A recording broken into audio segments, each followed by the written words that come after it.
আজি আমি দশমমান শ্ৰেণীৰ যি অনুশীলনী R5 আছিল R5ৰ 4 নম্বৰ কুৱেশ্যনটো সমাধান কৰিম যিকিটা আছে 4 নম্বৰত উৎপাদকত প্ৰকাশ কৰা এতিয়া আমাক ফাৰ্স্ট কুৱেশ্যনটো দিয়া আছে 4 নম্বৰ 1 নম্বৰ প্ৰশ্নটো দিয়া আছে 4x² + 12x + 9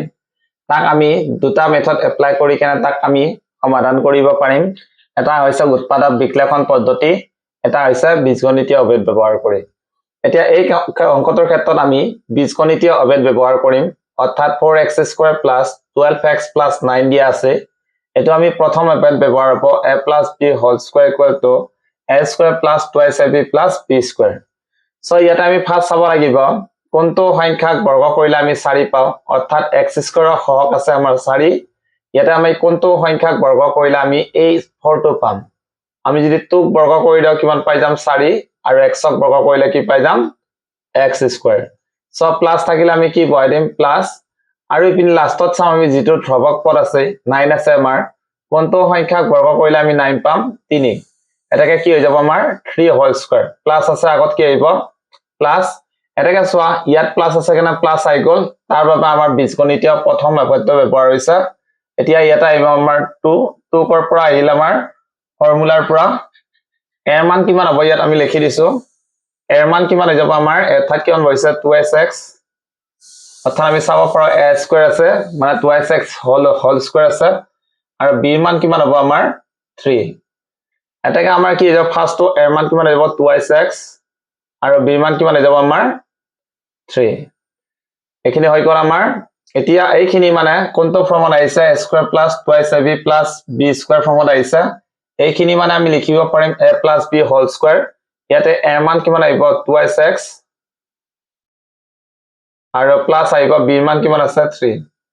এটাকে হোল স্কয়াৰ আছে ওপৰত কি আহিব হোল স্কয়াৰ এতিয়া 2x + 3 হোল স্কয়াৰ মানে কেইটা পূৰণ হৈ আছে দুটা পূৰণ হৈ আছে মানে 2x + 3 হোল তাৰ পিছত আহিব 2x + 3 হোল এইটো আছিল আমাৰ 1 নম্বৰ প্ৰশ্নৰ সমাধান এতিয়া আমি 2 নম্বৰ প্ৰশ্নটোৰ সমাধান কৰিম ইয়াৰ ক্ষেত্ৰত চাব আমি কোনটো সংখ্যা অৰ্থাৎ m² ৰ সহগ কিমান আছে 25 আমি ফাৰ্স্ট লিখিলাম সমাধান দিয়া আছে আমাক প্ৰশ্নটো 25 m² + 30 m + 9 দিয়া আছে এতিয়া m² ৰ সহগ আছে আমাৰ 25 এটাকে কোনটো সংখ্যাক বৰ্গ কৰিলে আমি 25 পাম নিশ্চয় তোমালোকৰ দশমমান শ্ৰেণীৰ ছাত্ৰ ছাত্ৰী হিচাপে বৰ্গ নেওতা মুখস্থ আছে আৰু যদি কাবাৰ নাই বৰ্গ নেওতা মিনিমাম 30 লৈকে হলো মুখস্থ কৰি লবা যাৰ ফলত আমাৰ অংকখিনি কৰাত কি হ'ব ক্যালকুলেশন আমাৰ ফাজ হ'ব সো আমি যদি 5 ক বৰ্গ কৰক কিমান পাই যাম 25 আৰু m ক বৰ্গ কৰিলে কি পাই যাম m² কি আছে ইয়াতে কি চিন আছে প্লাস মানে প্লাস আহিব আৰু যদি আমি 3 ক বৰ্গ কৰক কিমান পাই যাম আমি 9 পাই যাম মানে কিমান হ'ব 3² প্লাস আছে আগত কি হ'ব প্লাস এতিয়া এটো আমাৰ বীজগণিতীয় প্ৰথম অভেদত গৈছে সব ফৰ্মুলাৰ পৰা কি আহিব আমাৰ 2 আহিব সো এৰ মান কিমান পাইছো আমি 5m আৰু b মান কিমান পাইছো আমি 3 পাইছো এটো আপোনাৰ দশমিক হয়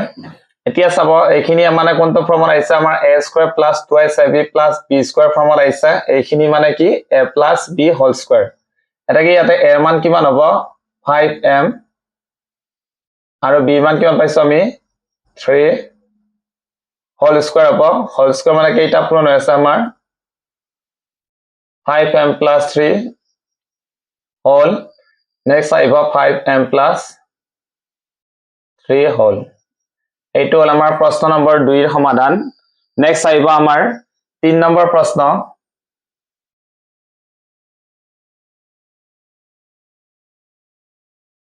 সমাধান লিখি ললো আছে আমাৰ x² -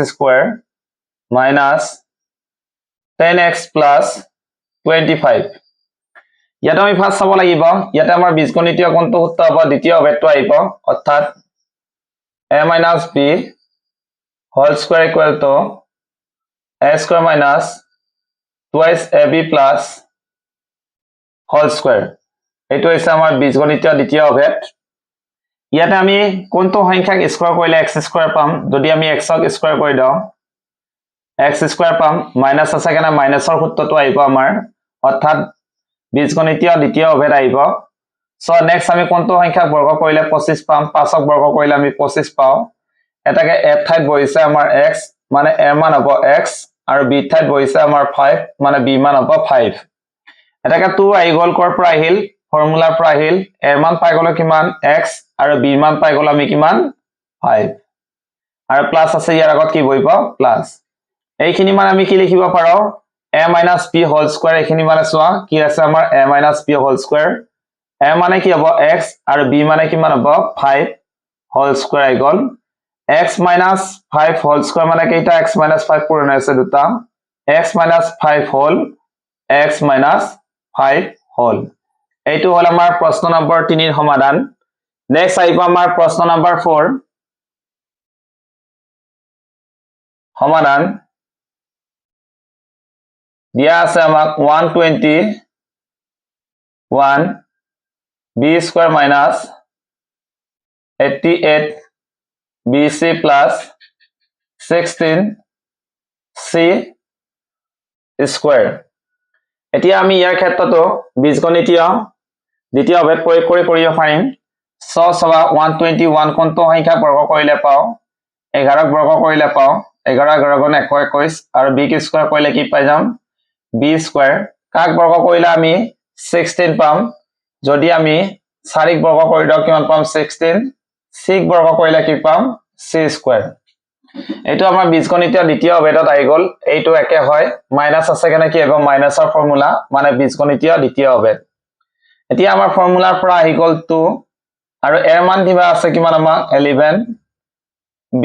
আৰু b মান দিয়া আছে আমাক কিমান 4 c এইখিনি বহাৰ পিছত আমি পৰীক্ষা কৰি চাব লাগে যে এইখিনি টাৰ্ম পাইছো না নাই মানে এই পদটো এইগিটা পদ পূৰণ কৰি পাইছো না পোৱা নাই 11 2 গুণ 22 আৰু 22 4 গুণ কিমান 88 আৰু b লগত c পূৰণ কৰিলে bc পাম মানে আমাৰ অংকটো কোনো ধৰণৰ ভুল হোৱা নাই এতিয়া এইখিনি মানে কোনটো ফৰ্মত আহিছে আমাৰ a square minus 2ab plus b square ফৰ্মত আহিছে ইয়াক আমি a minus b whole square ফৰ্মত লিখিম ইয়াত এৰ মান কিমান হ'ব মই সাইডত লিখি দিছো এৰ মান আহিব ইয়াতে 11b আৰু b মান আহিব ইয়াতে 4c এটাকে আমি লিখিম a মাইনাস a মান মানে 11b আৰু b মান কিমান আহিব 4c মানে কি আহিব হোল স্কয়াৰ মানে কেইটা পূৰণ হৈছে আমাৰ 11b মাইনাস 4c এটা আকৌ আহিব 11b মাইনাস 4c এইখিনি হৈছে আমাৰ কুৱেশ্যন নম্বৰ 4 ৰ সমাধান